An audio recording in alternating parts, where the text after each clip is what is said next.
টানা 5 দিন দেশের 3 বিভাগে বজ্রসহ বৃষ্টির আভাস। চলুন জেনে নেওয়া যাক বিস্তারিত। ফের টানা 5 দিন দেশের 3 বিভাগে বৃষ্টি বা বজ্রসহ বৃষ্টি হতে পারে বলে জানিয়েছে বাংলাদেশ আবহাওয়া অধিদপ্তর।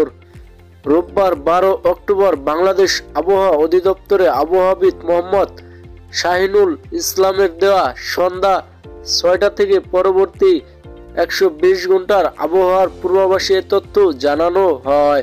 পূর্বাভাসে বলা হয়েছে, মৌসুমী বায়ু বাংলাদেশের উপর কম সক্রিয় এবং উত্তর বঙ্গোপসাগরে দুর্বল অবস্থায় রয়েছে।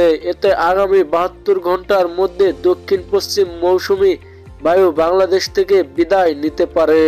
এই অবস্থায় সোমবার 13 অক্টোবর সন্ধ্যা 6টা পর্যন্ত চট্টগ্রাম ও সিলেট বিভাগের এক জায়গায় মাঝারি ধরনের বৃষ্টি অথবা বজ্রসহ বৃষ্টি হতে পারে।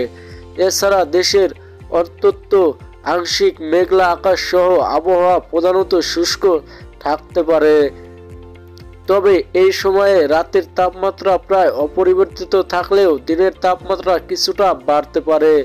এদিকে মঙ্গলবার, বুধবার ও বৃহস্পতিবার 14 থেকে 16 অক্টোবর সন্ধ্যা 6টা পর্যন্ত চট্টগ্রাম বিভাগের এক জায়গায় বৃষ্টি অথবা বজ্রসহ বৃষ্টি হতে পারে। এছাড়া দেশের অন্তত আংশিক মেঘলা আকাশ সহ আবহাওয়া প্রধানত শুষ্ক থাকতে পারে। এর মধ্যে মঙ্গল ও বৃহস্পতিবার সারা দেশে দিন ও রাতের তাপমাত্রা প্রায় অপরিবর্তিত থাকতে পারে। এছাড়া বুধবার সারা দেশে দিনের তাপমাত্রা সামান্য বৃদ্ধি পেতে পারে।